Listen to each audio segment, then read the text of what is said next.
Dr. Ramovš, najprej za vas. Ste predstojnik Inštituta Antona Trstenjaka za gerontologijo in medgeneracijsko sožitje.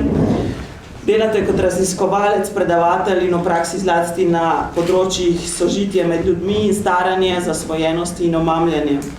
V ospredju znanstvene in akcijske pozornosti so medgeneracijski odnosi.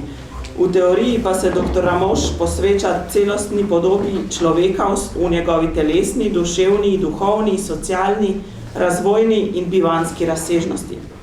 Prepričana sem, da ima naš gost tudi o današnji temi marsikaj zanimivega povedati. Vaše prvo vprašanje pa bi se glasilo,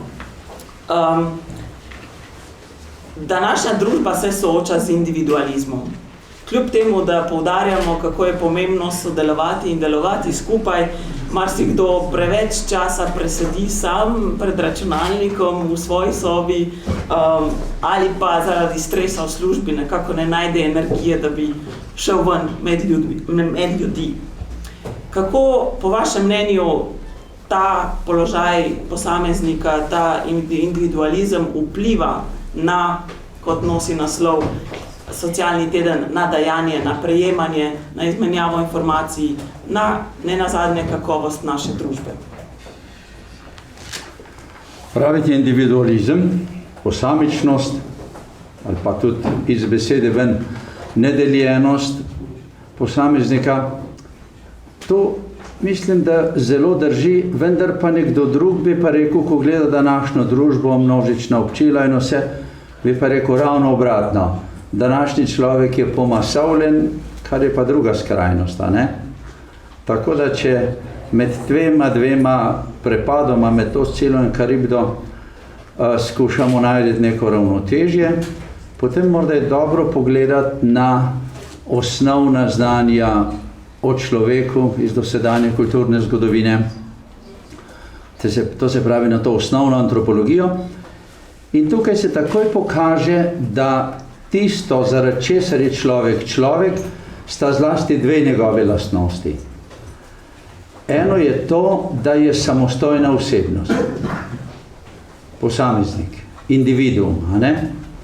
V ozadju tega je zmožnost svobode. Svobode izbire, svobode odločanja in tako naprej, a ne?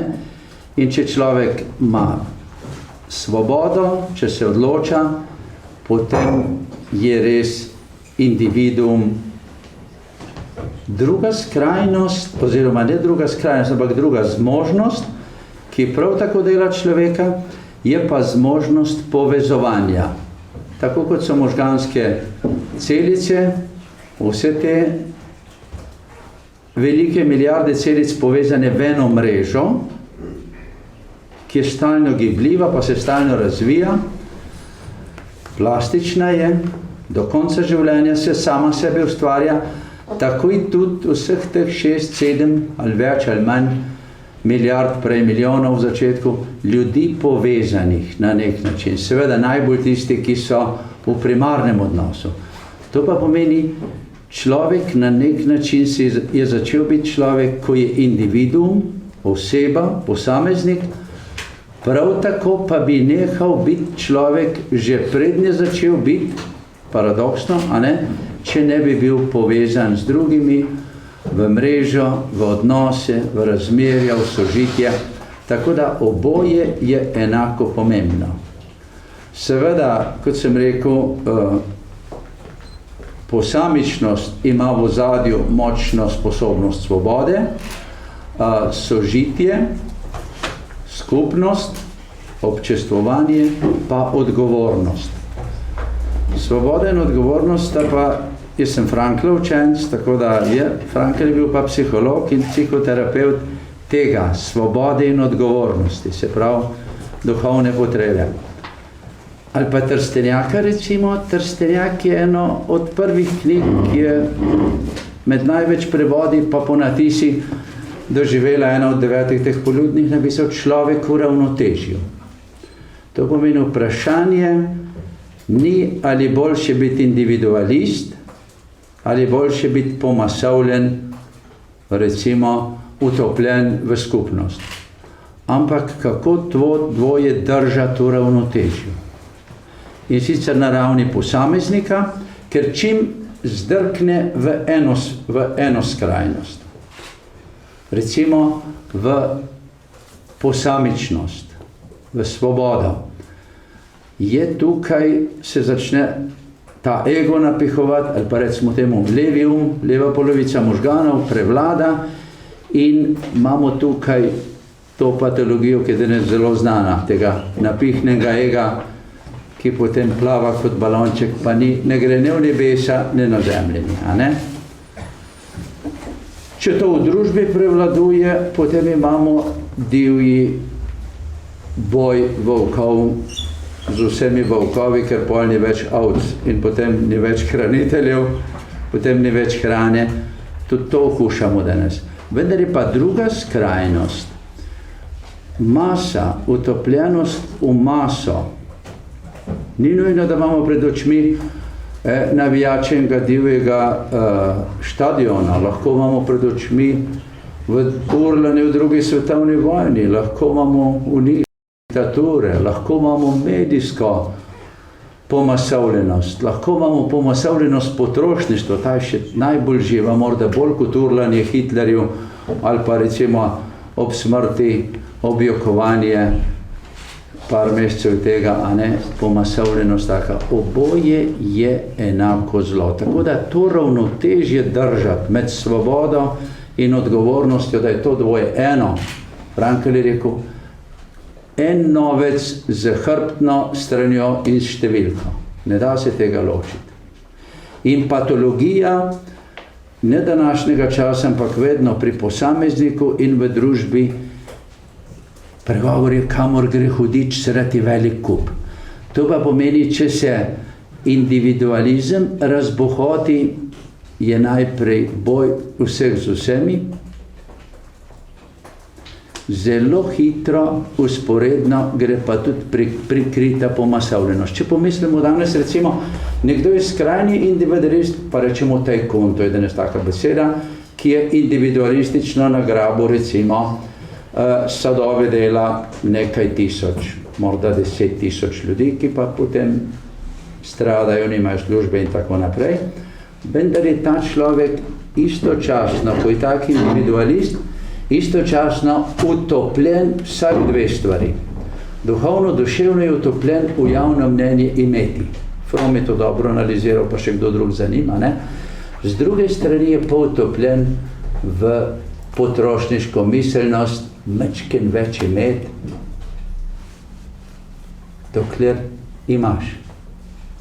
Ko se pa staramo, jaz sem čez 65 let, vem, kako pravzaprav večina tega, kar je človek hotel, načrtoval, da bi znal, da bi naredil, da bi vedel, odteka. Kaj šele tisto, kaj šele avto, kaj šele hiša, vrt ali karkoli. Ta zgodba pa odteka že vrt že vsako leto z jesenjo, pa z zimo, pa z vsako sušo. Tako da ta utopljenost v pomasovljenost mišljenja se kaže pri istih ljudeh, ki so skrajni individualisti. Skratka, obe individualni, osebni patologiji in istočasno družbena se rade akumulirajo in bojim se, da imamo danes res precej tega. In kako iz tega ubrati novo svobodo, pa novo odgovornost, to je vredno junaka, morda socialne akademije. Hvala lepa za začetek. Naj napravim z vami gospod Rok Praprotnik. Gospod Praprotnik je Mariborčan po rodu, zaključil je študij politologije na Fakulteti za družbene vede, nato se zaposlil najprej pri časopisni hiši Delo, nato pri Dnevniku. Od leta 2010 pa je namestnik predsednika Komisije za preprečevanje korupcije. Za vas zato nekoliko bolj institucionalno vprašanje, v kolikšni meri lahko država kot inštitucija, ki ima orodja pravne države, regulira pretakanje informacij, znanja, kapitala, predvsem v tem kontekstu, tudi funkcij in v kolikšni meri smo za to odgovorni mi, državljani?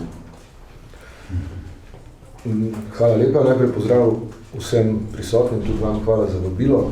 Smo se zelo radi odzvali, sicer bi bil danes tu naš predsednik Goran Klemenčič, je pa v tujini, zato ga jaz nadomeščam.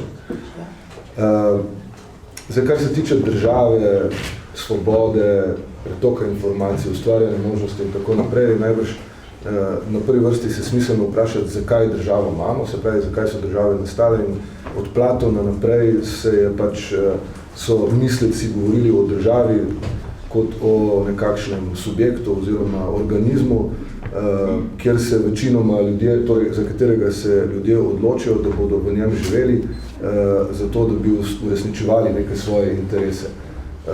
Kasneje se je sicer spostavila tudi teza, da je država v bistvu organizirano nasilje. Ne?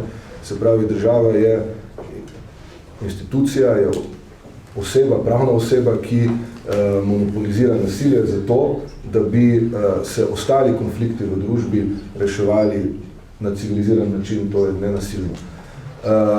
Kar se tiče pravnih možnosti za to, da se v neki državi, recimo da je to Slovenija, prosto pretakajo ideje, da ljudje resničujejo interese in tako naprej. Seveda, vse te pravne možnosti mi imamo. Te pravne možnosti nam zagotavlja ustava in to, da je do tega prišlo enkrat, to ni od včeraj. Seveda to že vsaj od meščanskih revolucij naprej, recimo od francoske revolucije in znamenite deklaracije o pravicah človeka in državljana je nekako paradigma oziroma je pričakovano, da se ta individuum, o katerem je dr. Ramovš govoril, da ima nekatere naravno pravne pravice, se pravi svoboda, osebna svoboda, svoboda misli, svoboda izražanja in tako naprej. Ne? Te pravice, ki ti jih nihče ne bi smel in ne bi mogel vzeti, ker so to naravno dane pravice človeka in seveda državljana. Problem je, kako te pravice mi torej prvi znamo ceniti, kako jih uporabljamo in kako jih ščitimo. Zadnje čase, glede na to, v kakšni ekonomski krizi živimo, jaz osebno mislim, da je pred tem seveda bila neka druga kriza. Tu se spet lahko navežem na vas, to je seveda moje mnenje osebno, ampak mislim, da smo mi najprej imeli krizo odgovornosti, ki je kasneje pripeljala do vseh teh težav, s katerimi se soočamo. Skratka, velikokrat sem postavljen tudi strani recimo medijev, ravno zadnja prilika je bila v petek, ali res ne znamo sami voditi te države, oziroma ali bi bilo smiselno, da se odpovemo demokraciji in da nam zavladajo tujci. Moje osebno mnenje je, da tako zlahka se jaz ne bi odpovedal ne demokraciji, ne suverenosti. Za tem, kar imamo, so krvi in znoj prednikov stotine let nazaj se, ne samo naših prednikov tukaj v Sloveniji, ampak recimo celotnega evropskega kontinenta, kjer so stotine let skratka za vsako pravico, ki jo imamo danes v ustavi, stoji konkretne kaplje krvi, ali potoki krvi in znoja naših prednikov. Zato se temu ne kaže tako zlahka odpovedati in jaz osebno nikoli. Zdaj pa, če grem naprej. Ja, ampak če želimo živeti demokracijo in če želimo živeti in uporabljati to, se pravi, dejansko spoštovati to, kar nam je bilo priborjeno skozi pretekle stoletja, moramo biti odgovorni državljani, kar pomeni, da če govorimo o pretoku idej, znanja in ostalega, in s tem se vsi soočamo, verjetno marsikdo to opaža, da je dostikrat v tej družbi, naši družbi, kakšna ideja blokirana, samo zaradi tega, ker ne prihajajo iz pravega, recimo, političnega tabora. Iz svoje trenutne službe pa vem, to se pogosto pokaže, da je to v bistvu samo maska za javnost, namreč zadaj so resnični interesi, ki pa ne poznajo politične barve. Sploh, ko gre za recimo vprašanje denarja, pohlepa, to, kar ste omenjali, srečamo v istih poslih. Mene včasih me je presenetilo, zdaj pa že 2 leti, imam res dober vpogled v globino določenih poslov. Srečaš noter imena, ki jih po nobeni logiki ne bi dal skupaj. Skratka, dajmo kot odgovorni državljani, če želimo spodbujati to, da je ta prostor odprt, dajmo poslušati vsebino, ne pa gledati barve. In v tem smislu imamo vse pravne možnosti, dajmo jih spoštovati in uporabljati. In če vprašate, vaše vprašanje je bilo, ali nam država to zagotavlja, ali smo pa državljani tisti, oziroma posamezniki tisti, jaz mislim, da pravni razvoj je pripeljal do te stopnje, da je vse samo še v rokah posameznikov. Pravne možnosti so tukaj. Hvala. Med nami je še en Štajerc. Pater magister Branko Cestnik je študiral teologijo, filozofijo, pedagogiko in mladinsko pastoralo. Danes ga poznamo predvsem kot duhovnika, patra klartinca, skauta, kolumnista, predavatelja. Vas pa poprašam, kot človeka postavimo v skupnost, ki je podrejen institucionalnim nekim pravilom. Kaj mu ta skupnost prenaša? Oziroma, kaj je on do nje, kakšne odgovornosti ima in kako se mu zdi, da ta individuum danes živi skupnost, kaj ne nazadnje ta skupnost pomeni kristjanu. Ja, po krščanski antropologiji je človek zaznamovan z globokim hrepenenjem po skupnosti. Rečemo, da je občestveno bitje. To hrepenenje po skupnosti raste iz njega kot posameznika. In če bi človek izgubil hrepenenje po skupnosti, biti z drugimi, bi nehal biti človek. To je, mislim, da precej jasno.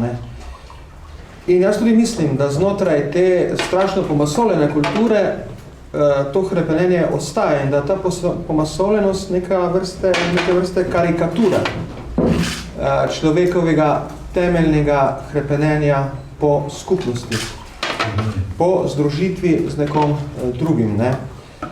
Tako da v nauku cerkve se je to vedno nekako poudarjalo. Cerkev ni zašla, čeprav to kakšni kritiki to radi povejo, zašla v neki kolektivizem ali pa v neko obliko fašizma, tako rekoč, skozi zgodovino. Je nadzirala posameznike, zlasti kar se tiče teologije, idej, ki so jih imeli, drugač pa na konkretni ravni skozi zgodovino gledano pa take moči ali pa take želje, da bi obvladovala tudi njegovo individualno življenje, tako rekoč njegovo vest in z tistega točke vesti korigirala vse, tega ni bilo. Celo tako lahko rečemo, primer Savonarole, tega reformatorja, katoliškega reformatorja v Firencah, ki je Firence spremenil v versko republiko, v teokracijo. Iran je zdaj nekaj takšnega, recimo, se je končal tako, da je sama oblast Savonarolo zažgala na Grmadi, in cerkvena oblast pri tem seveda sodelovala. Teokracije, torej že stoletja nazaj v katoliški sferi se ni sprejemalo. Kaj to pomeni? To pomeni, da se je vendarle, kljub raznim zgodovinskim oblikam krščanstva, vendarle se je ohranila zaščita posameznika. In koliko se je dalo v tistih zgodovinskih oblikah ta svoboda posameznika. Gotovo ne v tej obliki, kot imamo od francoske revolucije naprej, ali pa v tem jeziku, ampak v osnovi, če gledamo to 16. stoletje, vse v 16. stoletju, ko je bilo tako raznoliko stoletje, je bilo ogromno vsega, raznih gibanj, in se ti zdi, da je skoraj takrat bila cerkev bolj živahna kot danes. Ali pa še nazaj sem prebral o veliki bratovščini Dravskega polja. Je bila ena v 13. 14. stoletju na Dravskem polju na območju med Dravo in Slovenskim Konicami, in Slovenskih Konicah imela sedež, ena močna bratovščina laikov, ki so delovali potem, kar danes rečemo princip modernega laikata. To ni žička, ni žička to kartuzija. Ne, to ni žička kartuzija. Oni so bili laiki. Duhovnik je bil duhovni asistent, oni so imeli svoja pravila, svoje praznike in tako naprej. Hočem povedati, ne, torej, zdaj zagovarjam tule malo to pogosto slišano tezijo tudi v naših medijih ali pa v naših mnenjskih krogih, da je cerkev sicer preveč poudarjala to kolektivno zavest ali pa preveč kontrolirana posameznika. Hočem reči, da je tudi vedno pazila na individuum. Ampak, seveda, je pa iskala tudi tisto sredino. Ne? In to se tudi potem v 16. in 17. stoletju se je to videlo, ko je nekako spet strnila vrste in mogoče malo preveč disciplinirala svoje vernike, ne, takrat tudi z izgonom protestantov iz Slovenije. Ampak v protestantskih deželah so pa izganjali katoličane, ne, iz svojih sredin. Tako. Skratka, zdaj sem malo zašel v zgodovino, ampak hočem vam povedati, da tudi zgodovina ni tako črno-bela. Skratka, ta zdrava krščanska antropologija nekje na sredi. In to, kar se je zgodilo v 90-ih v Sloveniji, bi jaz rekel z besedami Antona Trstenjaka, ki sem ga enkrat živo poslušal. On je takrat rekel za komunizem. Je rekel, problem komunizma je, smo tako čakali, kaj bo rekel, da nima antropologije prave. Ja.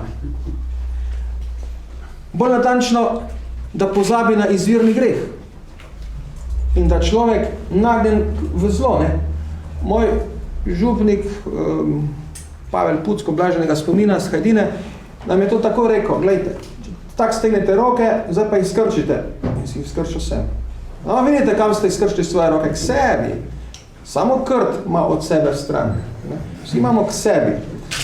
Ampak vsaka družbena nareditev krene z nekim močnim optimizmom, komunizem tudi ne z močnim optimizmom, da bo z nekimi družbenimi korektivi človeka naredil odprtega, da bo nekako se odpovedal temu egoizmu, pa bo zacvetel v polnosti. To je bil komunizem, to je bil tudi naš prehod v demokracijo. Nekako se nam zdela ta nova mlada republika, to blagostanje, ki se je obetalo, da nekako samo po sebi rešuje težav. Ne?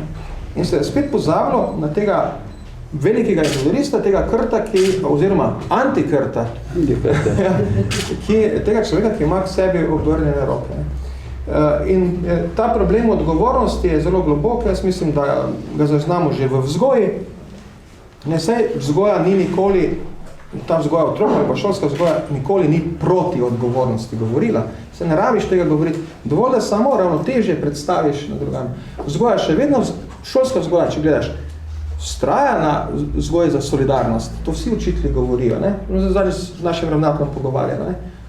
Ampak nekje v spodaj, v splošni miselnosti kulturi, pa vendar je tisti individualni tok človeku volk, pravzaprav, ki potem nekako gre čez tiste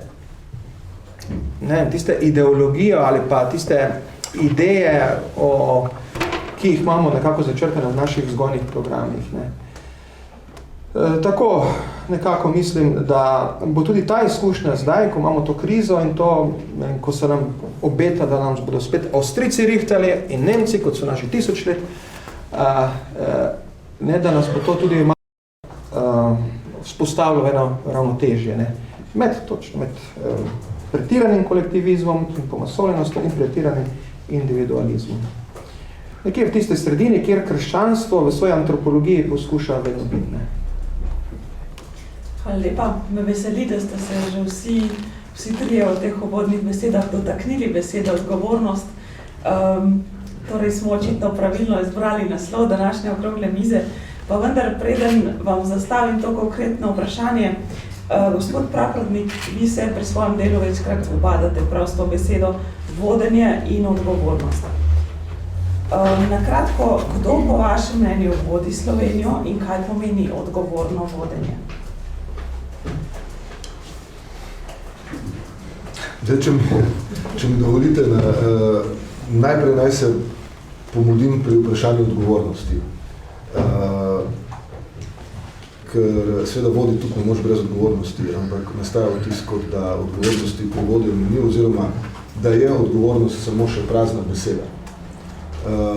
Ker pomislite malo, kolikokrat smo poslušali iz strani pač politikov v zadnjih 20 letih, da politika mora prevzeti odgovornost, če je že na volitvah zmagala, da tudi imenuje, ne vem, direktorje državnih firm. Ne?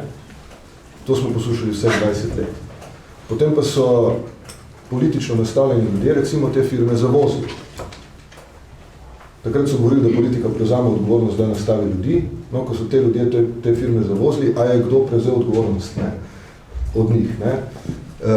Ne spomnim se, da bi kakšen politik prevzel odgovornost za to, da je njegov kader zavozil podjetje. Skratka, kar se tiče tega, da mi odgovornost sploh imamo, oziroma da bo kdo priznal, da mora odgovarjati in da se v ta odgovornost uveljavlja, mora biti na strani, recimo temu, če govorimo o javnih zadevah, seveda, mora biti na strani javnosti tista kritična masa, ki bo to terjala. Jaz sem bil v bistvu pozitivno presenečen, pa naj me prosim, kdo ne zameri, da pozivam k linču javnemu ali česar karkoli takšnega, ampak mislim, da prejšnji četrtek se je zgodilo, da so iz združenja nadzornikov izključili dosedanjega predsednika nadzornega sveta Nove kreditne banke Maribor, Dušana Jovanoviča. Kdaj? Skratka, navajeni smo bili poslušati leta in leta, dokler nisi pravnomočno obsojen, si nedolžen.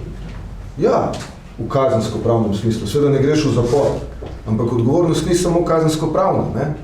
Dobro, je civilna, odškodninska, je delovno-pravna, recimo, da te pač dobiš odpoved, če narediš takšne in drugačne stvari, ali pa te razrešijo iz funkcije. In seveda je tudi odgovornost do družbe, se pravi neke vrste socialna sankcija. Ne?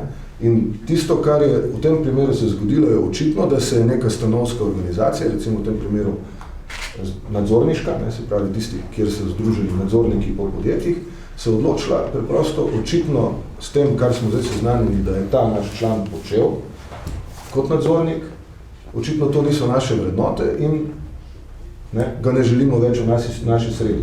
No, to se je končno enkrat zgodilo. Namesto, da bi recimo nekdo vprašal predsednika tega združenja, ne, v starih časih bi on rekel, ja, dokler seznanjeni smo samo iz medijev, ampak dokler gospod ni obsojen, ne, to se je pri nas pripeljalo do absurda. Če se spomnite poslanca Simčiča, recimo, ki domnevno ni, oziroma ne, že kar ni več dvoma, da nima srednje šole, ne, dokler ni obsojen, ne, je nedolžen. Sej tudi obsojen nikoli ne bo, ker je že vse zastaralo kazensko pravno, ampak če je recimo on član moje politične stranke, si moram jaz recimo kot ne vem, v vodstvo te stranke vprašati, ali s tem človekom delimo iste vrednote. In če jih ne, potem se moramo raziti.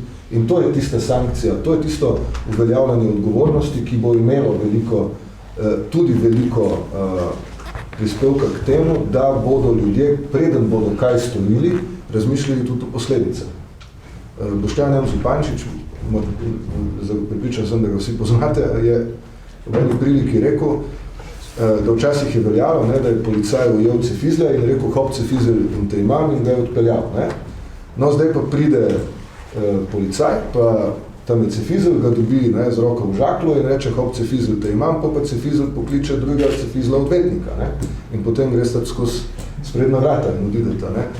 Skratka, ta sistem je postal dosti bolj kompleksen, kot je bilo v tistih časih, ko so še cefizle lovili in pravno gledano je pač stvar v bistvu zdaj, se pravi za institucije, ta uveljavljanje odgovornosti bistveno zahtevnejša.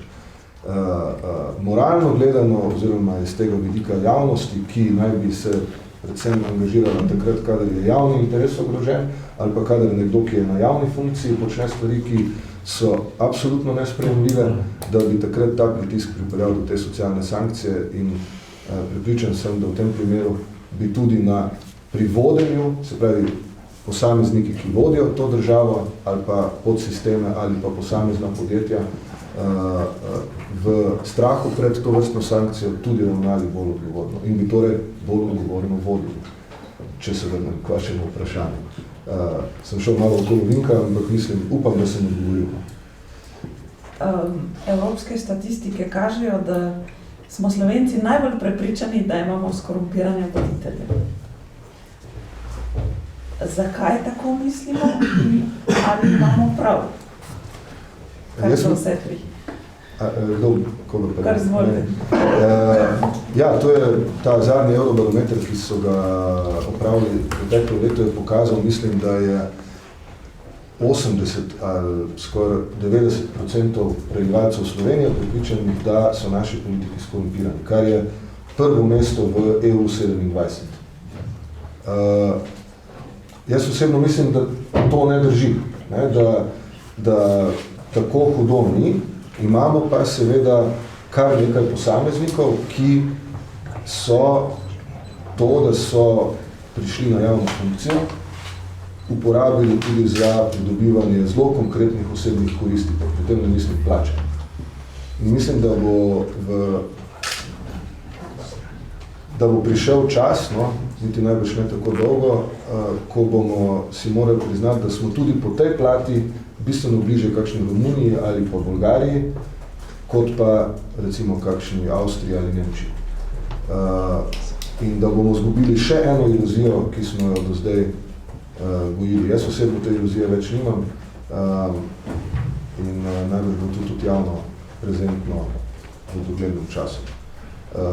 Kar se tiče pa tega, ne, da bi mi torej imeli na splošno problem s korupcijo, se ne strinjam in tudi prakse oziroma primeri ne kažejo, recimo, da bi imeli problem za to cestno korupcijo. Se pravi, meni se še ni zgodilo in če se je komu drugemu prisotnemu ne povem, ampak da bi mogel dati policistu 10 evrov, da te spusti naprej, ne, to vrstnega problema, kot ga imajo na Kosovu, v Srbiji, ne, to vrstnih problem, ali pa slišal sem govorice, ali pojavil se je posamezni primer, da je bilo treba plačati za pridobitev gradbenega dovoljenja.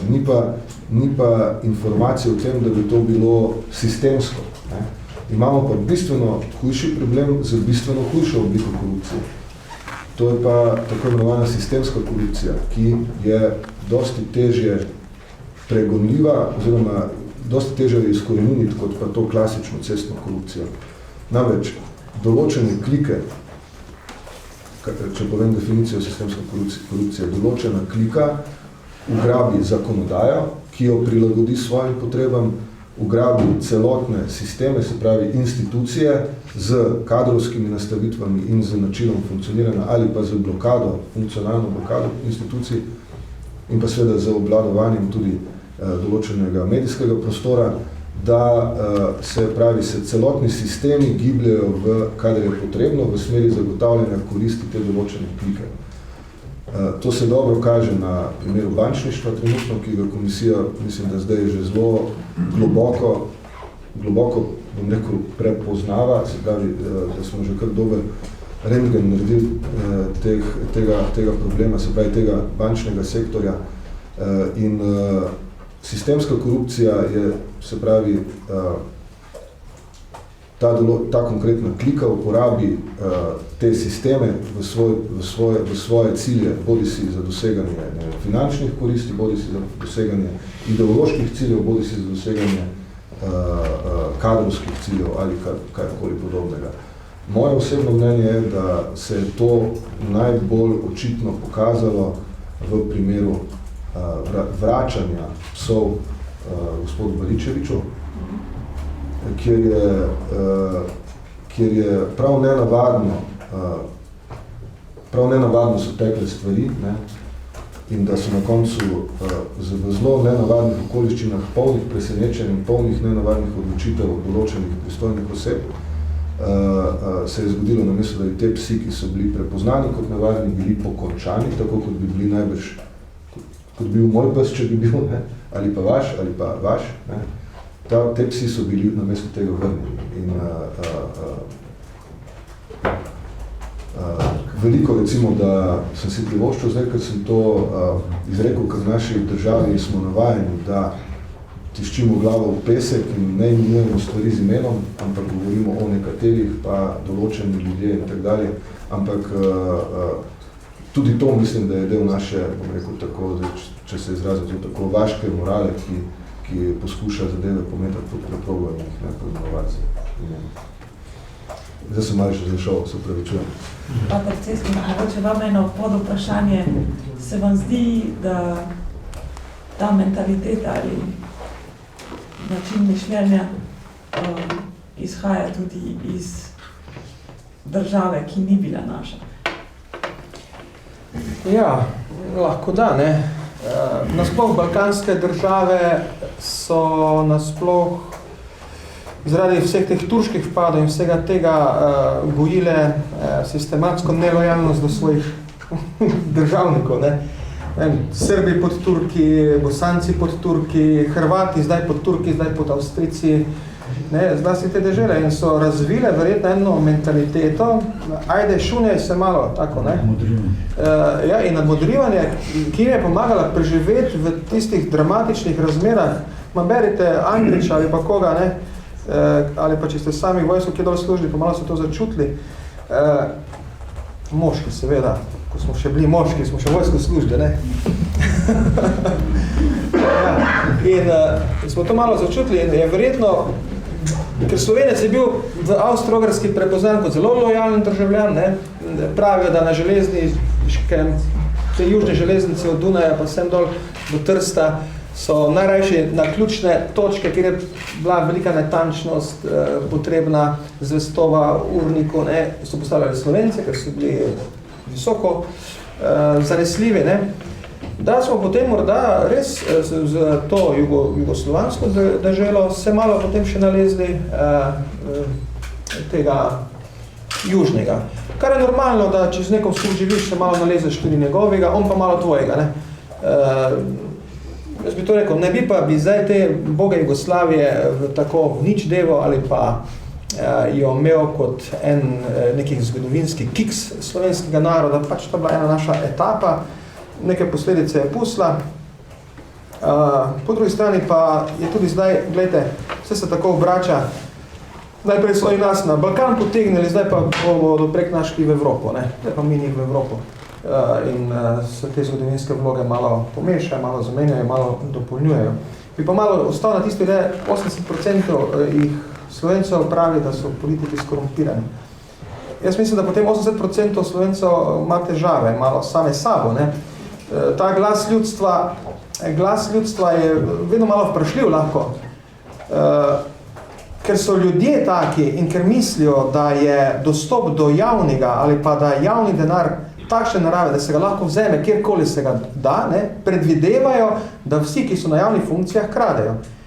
Ker oni bi to naredili. Ker oni, ja, pozor, Komisija za preprečevanje korupcije tega ne bo raziskovala, ampak recimo, to, kar naš župnik mantra, ne, na terenu, te lažne samohranilke. To je celi sistem, kako prije do denarja in kako se prikažeš, da nisi poročen in da si samski in da imaš 2 otroka za preživeti. In to je koruptivna miselnost. Iz tvojega malega zornega kota, tam iz tvoje mišje lukne, grabiš, koliko se da, ne? Seveda, če bi pa bil direktor velike državne firme, bi pač več. Mentaliteta pa je ista. Tako da je tu lahko malo te moralne dvoličnosti tudi pri Slovencu ali pa celo zavisti, ne? Oni se nagrabo, ja, oni sigurno malo, če bi jaz bil na njegovem položaju, bi tudi, ampak zdaj pa vam priložnost se malo dvigniti nad njega, ker pač politika je slaba in to, ne. Hoče reči, treba malo tudi interpretirati, da je vidno tele podatke. No? Malo zlobno mogoče. Doktor Ramovš, je tu zadaj v tej miselnosti, da so naši voditelji koruptivni in glede na to, da izstopamo iz evropskega povprečja, mogoče tudi kakšna nacionalna psihološka značilnost? Jaz si ne vidim neke nacionalne, ker tukaj ni tako velikih razlik. Seveda so zdaj, da smo na prvem mestu, ampak nekaj le moraš biti na prvem po nezaupanju do šefov. Morda smo tudi na nizki točki po zaupanju v crkveno vodstvo, kristjani, tudi med ne slišim, ali kaj takega, ne.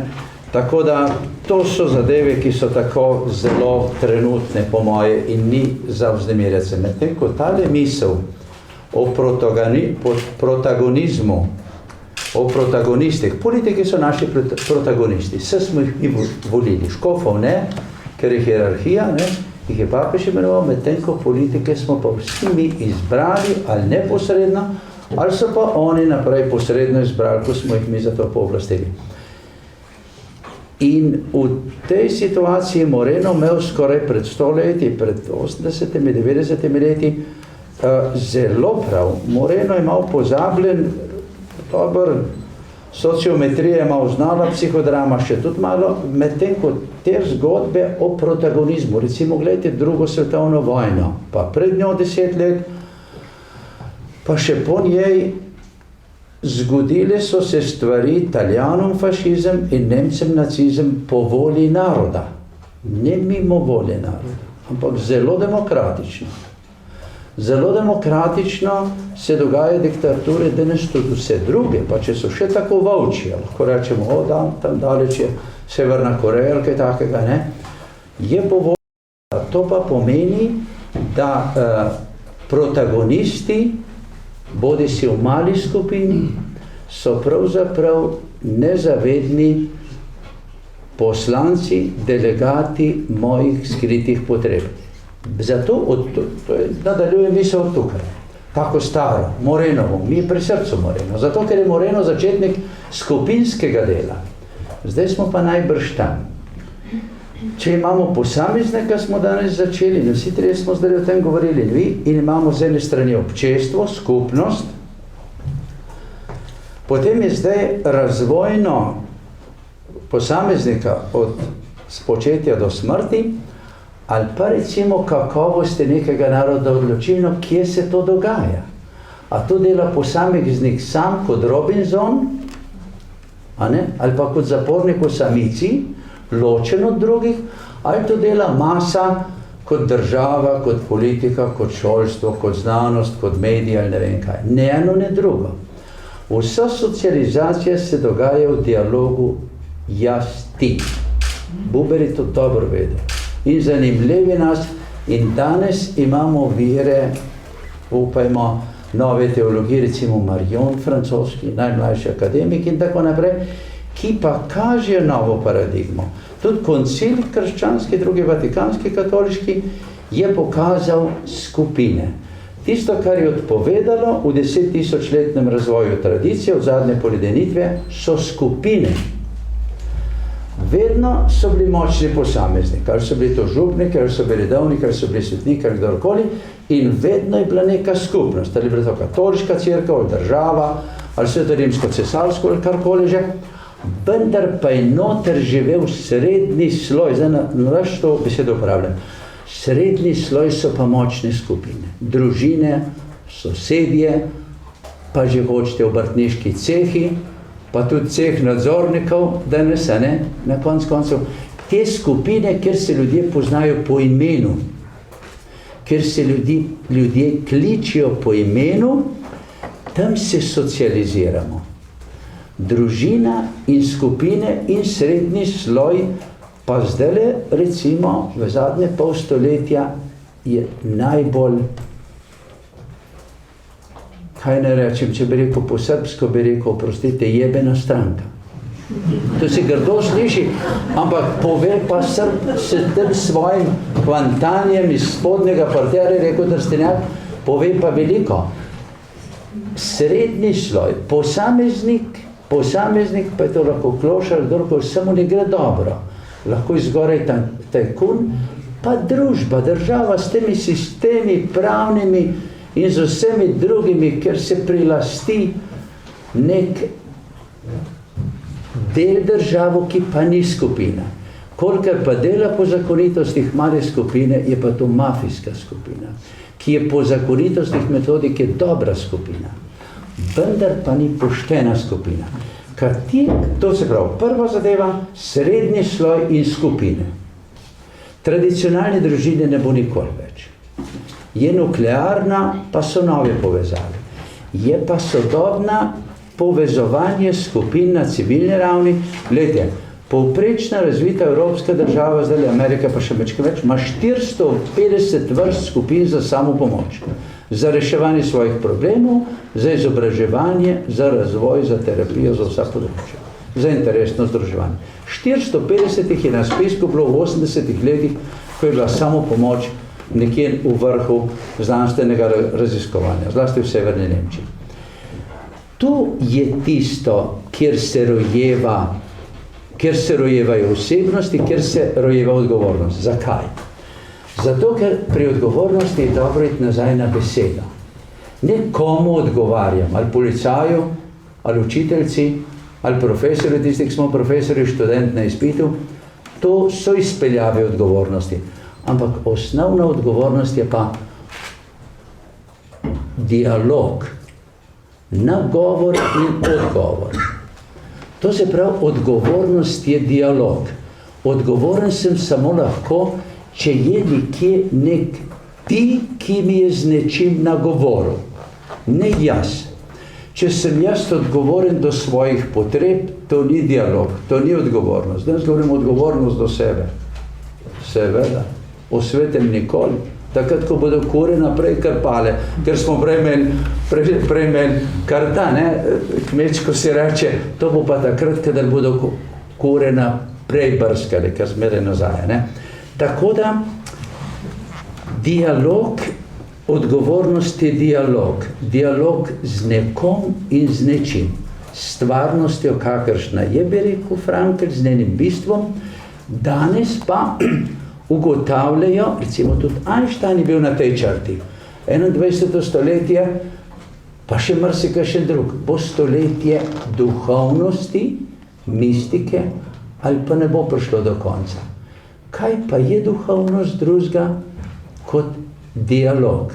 In sicer s kom, Marion zelo točno pravi, jaz se popolnoma z njim strinjam, z nekom, od katerega prihaja dar. To pa pomeni, zdaj, če gremo zelo konkretno, če so delavci menedžerju dar, ki dela, ki veliko zna, ki je priden, ki je pošten in naredi velik dobiček, in če je tehnični kader sposoben tehnološko proizvodnjo dobro voditi, pa on dojema obe ti plasti kot dar, ki mu je dan in z njim dialogizira, potem stvar klapa. Potem je on odgovoren. Dokler pa on odgovarja zakonu, komisiji za preprečevanje korupcije ali pa ne vem komu, ki ni dar, toliko časa je pa on odgovornost breme. Če smem tu dodati, on odgovarja lastniku za čim večji dobiček, kar pomeni, delavec ni dar, je pa strošek dela. Treba ga je znižati, da bo dobiček višji. To je tista odgovornost, ki se je zdaj vzpostavila. To je tale stran, to je sigurno. Glejte, tale od mize do tav je gotovo ta plast. Miza pa stoji na tleh. Tla so pa trdna. In vprašanje je, na čem odgovornost temelji. Odgovornost temelji na dialogu z nekom, ki me obdaruje, da sem, da delam, da zaslužim, da imam sredstva, da imam denar, da imam čas, da imam družino, da imam družbo in tako naprej. Če ne jemljem tudi tega nocojšnjega večera, kot, če že hočete, dar, ki je prišel k meni iz neke daljave, potem bom afneguncev. Potem bom nadmudrival kogarkoli, ali vas. Če pa je to dar, potem pa je to odgovarjanje v dialogu na nekaj, kar nisem jaz, kar ni moja potreba, ampak je moja zmožnost, ki jo dajem v pretok. Enako kot denar. Ta zadeva je pa večkrat preveč. Najbrž abstraktna, bodi si kot duhovnost, bodi si kot antropološki temelj odgovornosti. Pa še eno vprašanje, glede na vse to. Smo torej Slovenci zmožni tega dialoga? Vsak človek je zmožen. Sleherni človek, poslušajte, tudi ljudje, tisti, ki na socialnem področju delamo, dobro poznamo eni bolj, še seveda od mene prizadete, duševno nerazvite, otroke, pijance, iz 40 let bo, čez 2 leta bo 40 let, kar delam s svojenci. Poslušajte, vsak človek je zmožen, če trenutno ne, ker je malo nerazvit ali pa fejst omamljen, omamljenost pa gotovo ni najhujša s heroinom ali pa z alkoholom. Trstenjak, ki se ni ukvarjal s tem, čeprav je eden od prvih člankov napisal Psihologija alkoholika pred drugo svetovno vojno, je vedno rekel, najhujše so politične strasti, in ko so o tem debatirala, so 25 let skupaj delala, je to pomenilo, najhujša zadetost je z močjo, hujša kot z imetjem. Naslednje imetje, šele potem pride v heroin, pa alkohol, pa motne hranjenja, pa vse te igračkarije. Tukaj lede. In ko je človek res zadet, ko je fejst pijan, takrat se mora mečkin strezniti. Se mora strezniti. Ko se pa strezni, je pa vsakdo zmožen svobode in odgovornosti, dialoga. Jaz sem videl na stotine ljudi, narkomanov, alkoholikov, ki so bili tako na tleh, da nižje v človeški zavesti nisem ljudi videl v življenju. 2 leti sem delal v ljubljanski cukrarni, prvi 2 leti moje službe, pred 45 leti. Vendar sem videl te iste ljudi, kako so v 3 letih zlezli gor z dialogom in so tako visoko mnogi od njih, da se od njih učim. Največ sem se od njih naučil. To pa pomeni sleherni zemljan, še tako nerazvit, še tako zadet, z oblastjo ali pa s heroinom, je tega zmožen. To je moj kredo, bil pri 45 in je pri 65 in čim še kaj živo bo ostal. Ker sem to z rokami potipal, ne samo z očmi videl, pa z ušesi slišal. Veliko krat. Pa že pater Cestnik, dr. Ramovš je govoril o zavedanju obdarovanosti. Ta paradigma je nam kristjanom zelo blizu. Kako se vam zdi, da jo doživljajo današnji mladi, tako krščanski kot nekrščanski, mislim? Ja, predvsem skozi zaljubljenost in ljubezen, ne, tisto nevroslovno. Kaj je dosti širše, ne. Mladi danes, iz razliko od nas, ki smo v 80-ih gor odraščali, ne razmišljajo tako v družbeno perspektivo. Ne. Če pa pogosto gre malo v te bolj skrajne zadeve, ne, ali so nacionalisti skrajni, ali pa skrajna levica, tudi simpatična. Ne. Jaz se spomnim v 80-ih, kako smo to, takrat je bila ena druga zavest in mladi, ki smo bili gimnazijci v 80-ih, koliko bom pozabil, da se mi je skoraj sneg in led pod nogami stalil. Tako dolgo sem stala z enim pod eno ulično svetilko po zimi in po noči debatirala, ali je Bog, ali ni Boga, ali bo socializem ostal, ali bo padel. Ne? To so taka vprašanja, ki danes morda se zdijo mladim popolnoma nepomembna. Ne?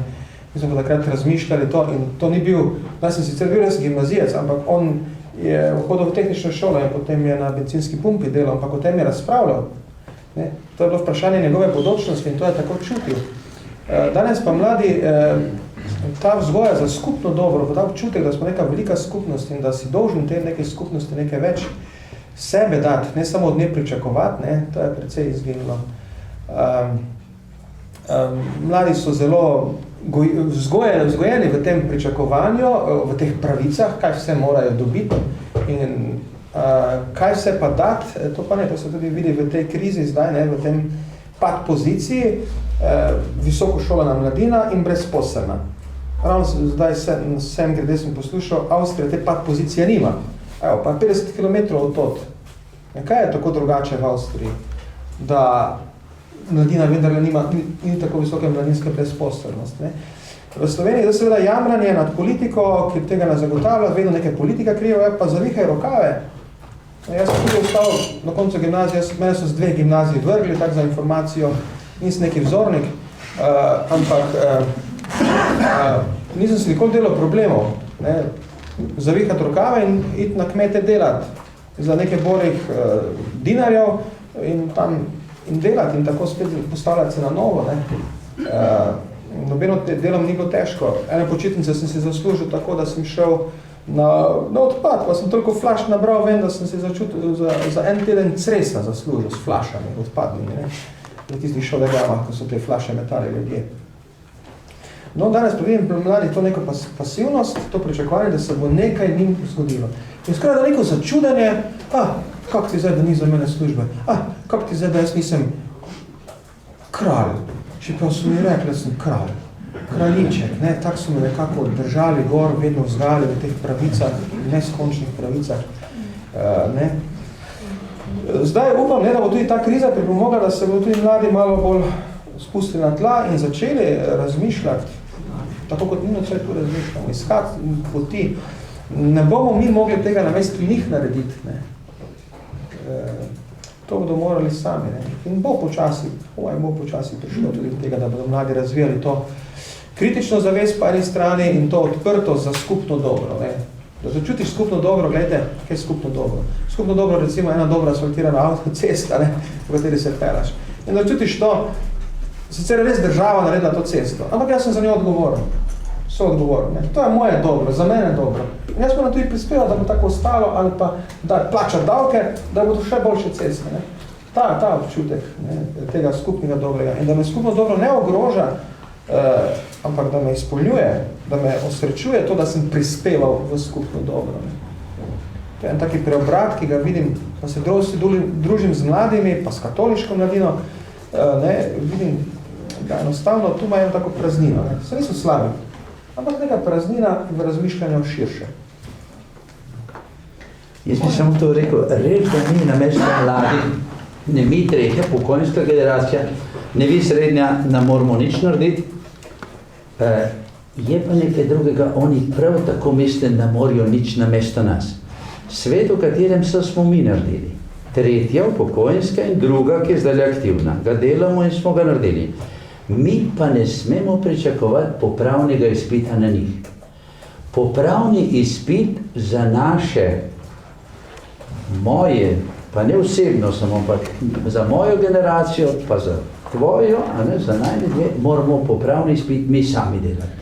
To pa pomeni, da tale medgeneracijski dialog pa sodelovanje ni v tem samo, da tudi, seveda je tudi to, vse to je krasno, ampak medgeneracijski dialog, prva beseda medgeneracijskega dialoga je tretja generacija, pa druga generacija morata spoznati pluse in minuse svoje dobe, svojega življenja in narediti popravni izpit sami na sebi za svoje napake.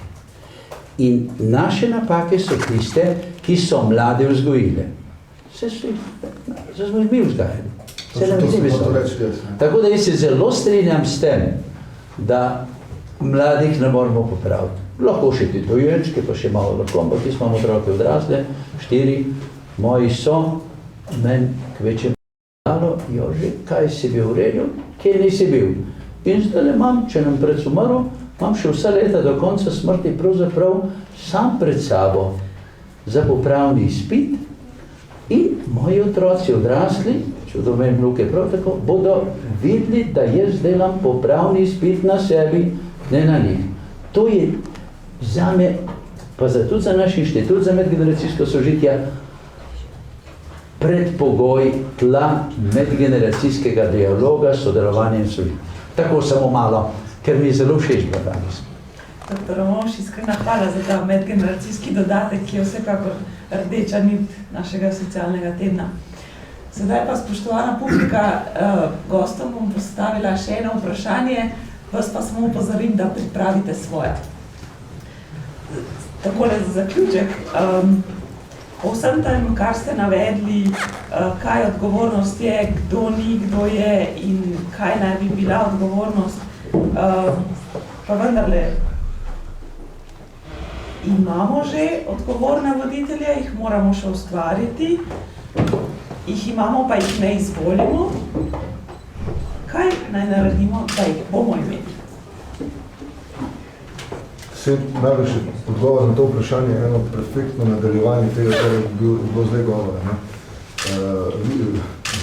Čakal sem grubo rekel, pa ste pa vi rekli, točno to, recimo mladino, ki je danes stara 25, 26 ali manj let, recimo, to še niso moji otroci, ampak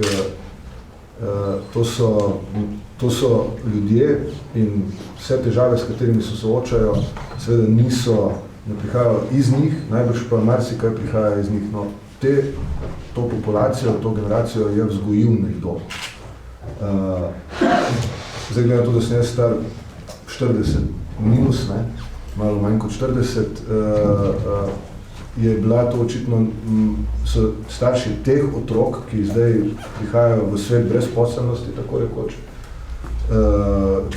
To so torej ljudje, ki so kakšnih 10 let starejši od mene. Jaz vem, jaz imam zdaj 2 otroka, 2 sta še na poti, dvojčke dobimo. Skratka, ampak vem, kako sem si jaz in moja, kako sem si zadala vzgojo. In to je tisto, kar je ključno, se pravi, se nama zdi, pa vi to zagotovo boljše poznate, ker ste iz FOH-a, pri vzgojiti ta občutek odgovornosti in to ne tam, ko je otrok star 5 let, ampak od malega, se pravi, absolutno je prepovedano udariti koga, pljuniti koga, ne vem, takšne stvari, to začneš pri tistem, 2 leti starem.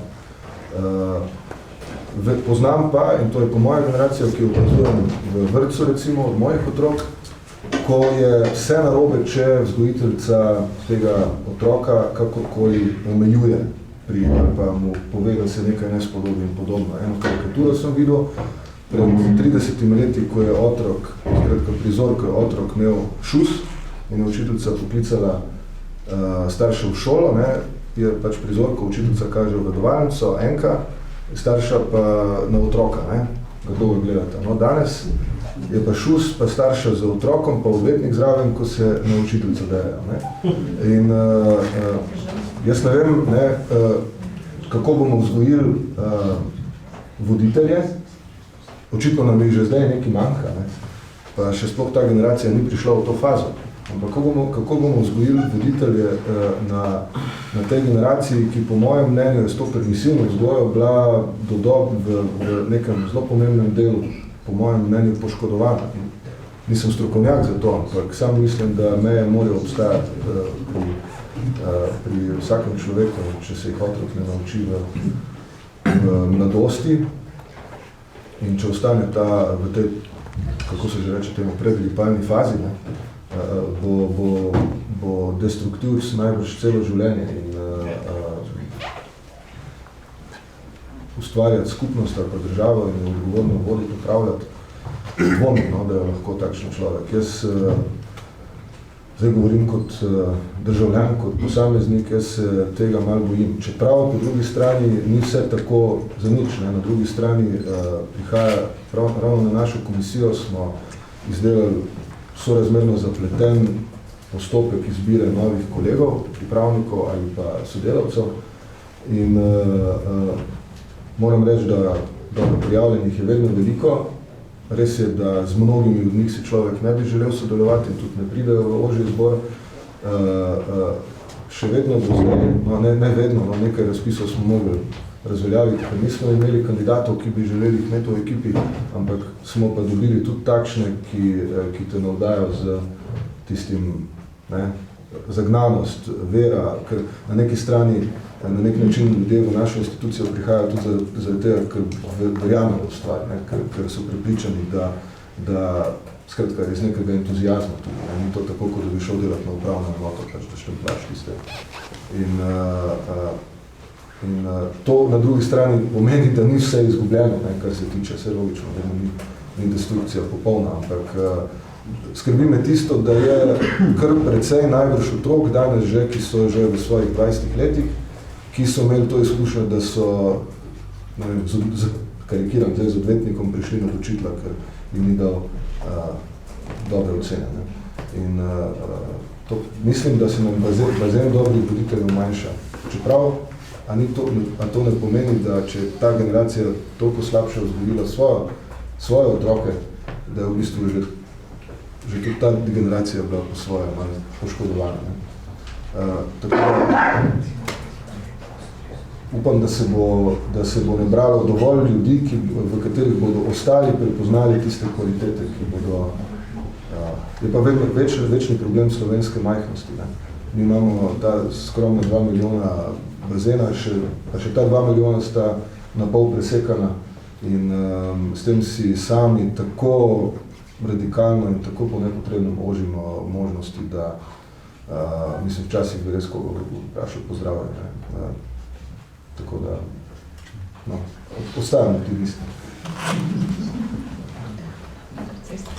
Jaz tudi mislim, da je gotovo, če bi v politiki gledal, v vsake politični stranki so ljudje, vredni zaupanja, dobronamerni ljudje, ki lahko tudi v prihodnje veliko naredijo, ne, dobrega za naš narod, za našo državo. Voditeljskih sposobnosti, kot voditeljskih sposobnosti, morda toliko ne primanjkuje, kot pač tega, o čemer nocoj govorimo, etična odgovornost. Jaz bi rekel, odkritje morale, tu imam zdaj take, ravno prej sem dolgo od Hansa Künga, priročnik svetovni etos, to je en taki svetovni poskus poenotenja vseh religij in tudi naukov, ideologij, če hočete, da bi neki minimum se vsi dogovorili, pa se ga držali. Neki minimum, 3-4 stvari. En taki poskus, seveda. Drugi poskus ima Benedikt XVI, svojo evangelizacijo. Tako da, pa še drugo stvar bi rekel, sam, koliko delam z mladimi, pa ko vidiš, recimo animatorji pri oratoriju, ali pa skavtski voditelji, zdaj sem bolj opazoval animatorje pri oratoriju, ko sprejmejo odgovornost, kako zrastejo, kako se razcvetijo, in kako ponosni postanejo nase.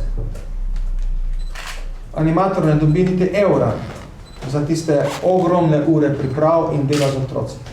Ima pa veliko odgovornost, otrok pare z Bogalnice, kaj bo, star je pa 17 let, 18 animator, ampak ko vidiš ta čudež, ki ga naredi v njem odgovornost in kako on vesel postane ponosen, jaz sem pa zdaj vodil eno otroško igro, prestopil samo črto, zdaj sem bil vzgajan, zdaj pa postajam vzgojitelj. Sprejemam odgovornost za druge. Kako razcveti, rečeš, odgovornost še deluje in še je upanje. Pa če svem tu, mislim, da imamo par tisoč animatorjev, voditeljev v Sloveniji. 5000. Zakaj pa ne prerastejo tudi v družbeno življenje? A se bodo. To so zgledane srednje šolce, ne? Je res, da je ta oratorij za njih merilo zdaj za vse druge družbene veščine, ampak gotovo je pa to en taki znak, ki je tudi nas v cerkvi presenetil, ker ni bilo ta razmah animatorstva tako strašno načrtovano. Ne?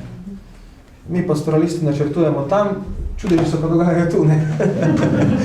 Nekako vedno smo tako presenečeni. In nas je presenetil in ga zdaj ta pojav študiramo, ne? Ker mladih ne dobiš skupaj na tezejsko molitev, včasih so hodili, na debato, včasih so hodili, dobiš jih skupaj na potovanja, romanja, to še, ne? In na take projekte, to boste naredili in za to boste odgovarjali, ne? In ta vse katoliška mladina, ne, se odzove. In v župniji svoje avtomatsko, v eni župniji na podeželju ali kjerkoli, ko boš objavil oratorij, ko boš pozval k animatorje, boš v nekaj dnev ali pa tednih imel 10-15 mladih, ki so pripravljeni prevzeti odgovornost. In to je nekaj čudovitega. Ne? In pravzaprav ta pojav še moramo zdaj malo razumeti. Odgovorni voditelji mislim, da se rojevajo samo iz skupin, v katerih je dinamika, poslanstvo, delo, dialog.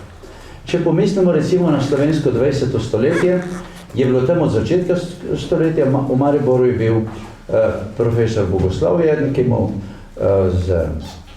z Nemčijo stika Josip Jeraj in tam si potem začelo to socialno gibanje, krščanski socialci. In če preštejemo recimo 10 ljudi, 20 ljudi 20. stoletja, ki so izven vseh režimov, takih in drugačnih, veliko naredili, lejte, če jih začnemo naštevati. Trstenjak je recimo eden, z njim sem se najbolj poznal, pri njem so se pa shajali ti. Recimo zadnji umrl Pino Mlakar. Njegova žena je bila Pija, Nemka sicer, sta bila iz tega. Drago Vlaga je malo pred njim umrl, je telesno kulturo gor spravil. Iz krščanskih socialcev je bil recimo Tomaž Furlan, ki je golnik, tuberkulozo, zdravstvo gor spravil. Potem je bil Pogačnik. Jože Pogačnik je bil prvi metropolit, pa tako. In tako naprej. Je bil Jakob Šolar, veliki slavist, ki je Dahovsko dal in še precej let. Pa je Trstenjaku jezik popravljal v vseh njegovih knjigah, pa ga učil. Glejte, to so bili veliki ljudje, ki so se rodili iz teh skupin. Guardini je bil pravzaprav ena figura v Nemčiji, kjer je začel skupine, ali pa če vzamemo ne zgodovino 20. stoletja v Sloveniji, ki je dalo voditelje, vendar ne one politične alfe. Morda bi bil kdo, ampak tele beta, ki so ogromno naredili cele stroke, cela področja, na katerih živimo vsi. Če pa vzamemo druge voditelje spet, še na gama nivoju, družin skupin. Francoska cerkev je po drugi svetovni vojni svoje sile, kakor je Boga in sekularizirana 2 stoletja, je zastavila v družino, ki z nuklearnostjo nima več prostora ne za veliko izkušenj, ki so potrebne za vzgoje, ne za amortizacijo prepirov. Vse vemo, kaj je tako. Če avto nima amortizerjev, pa so jame na cesti. In v življenju so jame, 2-3 ljudje, pa ni amortizacije dosto, jasno, da ne. In so naredili gibanje skupin, družinskih skupin, zakonskih družinskih skupin, in De Gaulle je bil pameten dec, čeprav ni bil pobožen zelo, je prevzel. In v 20 letih je srednje svoje Francozov, zakoncev, družin ima zakonsko skupino, družinsko skupino. Lejte, tam se rojevajo. Koncil je intelektualno, duhovno in izkušnjo rezultat zelo veliko Francozov, pa Guardinija, pa teh, ki so poudarjali, ljudje morajo se družiti po 5, 10, po 12 od apostoli, biti v dialogu, in tam se rodijo odgovornost za vse, svoboda za vse, plus neki lideri, ki imajo pa sposobnosti, ki jih drugi nimamo, da pa odgovornost za celo skupnost vlečejo. To je moje mnenje. Če bomo šli čim bolj v skupine, oratorijski, krasen pojav, ali kjer je koli, tam bo našel vsak svojo vlogo, v vlogi je pa človek oblikuje odgovornost.